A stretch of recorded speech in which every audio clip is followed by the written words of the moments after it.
பகுபத உறுப்பிலக்கணம் பிரிக்கும்போது நாம் நினைவில் கொள்ள வேண்டியவை: ஒன்று பகுதி, அந்த பகுதியானது முதல் நிற்கின்ற உறுப்பு. இரண்டாவது விகுதி, இந்த விகுதி என்பது கடைசியில் நிற்கின்ற உறுப்பு. மூன்றாவது இடைநிலை, இந்த இடைநிலை என்பது பகுதிக்கும் விகுதிக்கும் இடையில் வரும். அடுத்து சந்தி, சந்தி என்பது பகுதிக்கும் இடைநிலைக்கும் இடையில் வருகின்ற உறுப்பு. அடுத்து சாரியை, சாரி என்பது இடைநிலைக்கும் விகுதிக்கும் இடையில் வருவது சாரியை ஆகும். அடுத்து விகாரம், மேற்கண்ட உறுப்புகளில் ஏற்படுகின்ற மாற்றம் விகாரம் ஆகும். சரி, அடுத்து இந்த சொற்களை நாம் எவ்வாறு எளிமையாக பகுபத உறுப்பிலக்கணமாக பிரிப்பது என்பதை இப்போது பார்க்கலாம். இதற்கு ஒரு எடுத்துக்காட்டு சொல்லை இப்பொழுது பார்க்கலாம். படித்தான். இச்சொல்லை பிரிக்கும்போது முதலில் பகுதி சொல்லை பிரிக்க வேண்டும். பகுதி சொல் எவ்வாறு இருக்க வேண்டும்? கண்டிப்பாக கட்டளை பொருள் இருக்க வேண்டும். எனவே இந்த சொல்லில் படி என்று பிரித்தால் அந்த சொல்தான் பகுதியாகும். படி என்று பிரித்த பிறகு இந்த சொல்லினுடைய அடுத்த எழுத்தான இத் என்பதை கவனியுங்கள். இத் என்பது உறுப்பாக வருமா என்று நினைவு கூறுங்கள். இத் என்பது சந்தியாக வரும். ஏனெனில் இக்கு, இச்சு, இத்து, இப்பு என்பது சந்தி எழுத்துக்கள். அடுத்து இத் என்பது இடைநிலையாக கூட வரலாம். ஏனெனில் இடைநிலை என்பது இறந்த காலம், நிகழ்காலம், எதிர்காலம் என்று 3 வகைப்படும். அதில் இறந்த கால இடைநிலை என்பது இத்து, இட்டு, இரு, இன்னு ஆகும். எனவே இத்து உறுப்பாக வரும் என்பதை உறுதி செய்து கொண்டு அதையும் பிரித்து விடலாம். சரி, அடுத்து படி என்று பிரித்து விட்டோம். அடுத்து எழுத்தான இத் என்பதையும் சேர்த்து பிரித்து படி கூட்டல் இத் என்று பிரித்து விட்டோம். அடுத்து தா என்ற எழுத்தை கவனிக்கும்.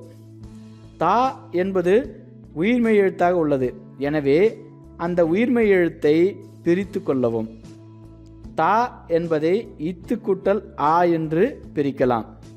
இதில் முதலில் உள்ள இத் என்பது உறுப்பாக வரும்.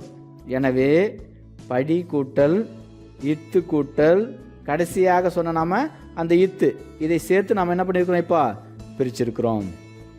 மீதம் இருப்பது என்ன? ஆ கூட்டல் இன்னு. இந்த ரெண்டுத்தையும் சேர்த்து பிரித்தோம்னா ஆண் என்று வரும். எனவே ஆண் என்பது உறுப்பாக வருமா என்று நினைவில் கொள்ளுங்கள். ஆண் என்பது கண்டிப்பாக உறுப்பாக வரும், ஏனெனில் கடைசியில் இருக்குது. எனவே கடைசியாக நிற்கும் உறுப்பு விகுதியாகும். எனவே படித்தான் என்கிற இந்த சொல்லை படி கூட்டல் இத்து கூட்டல் இத்து கூட்டல் ஆண் என்று பிரிக்கலாம். இந்த சொல்லுக்கு உறுப்பிலக்கணத்தை இப்பொழுது எழுதலாம். முதல் நிற்கின்ற உறுப்பான படி என்பது என்னாகும்? பகுதியாகும். அடுத்து கடைசியில் நிற்கின்ற ஆண் என்பது என்னாகும்? விகுதியாகும்.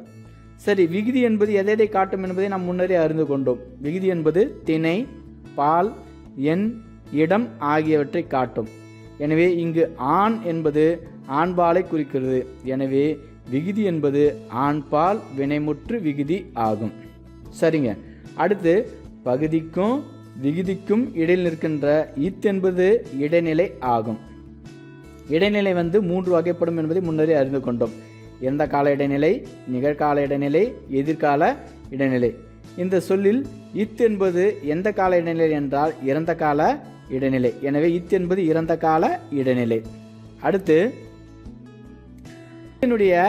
அந்த செயலை வைத்து அது எந்த கால இடைநிலை இடம்பெற்றிருக்கு என்பதை நாம் என்ன பண்ணலாம்? அறிந்து கொள்ளலாம். எனவே இடைநிலையான இத்துக்கும் படி என்கின்ற பகுதிக்கும் இடையில் வருவது என்னவென்று அழைக்கப்படும் என்றால் சந்தி ஆகும். எனவே இத் என்பது சந்தியாகும். இவ்வாறு கொடுத்திருக்கிற சொல்லை எளிமையாக பிரித்து அந்த சொற்களுக்குரிய உறுப்பிலக்கணத்தை நாம் எழுதிவிடலாம்.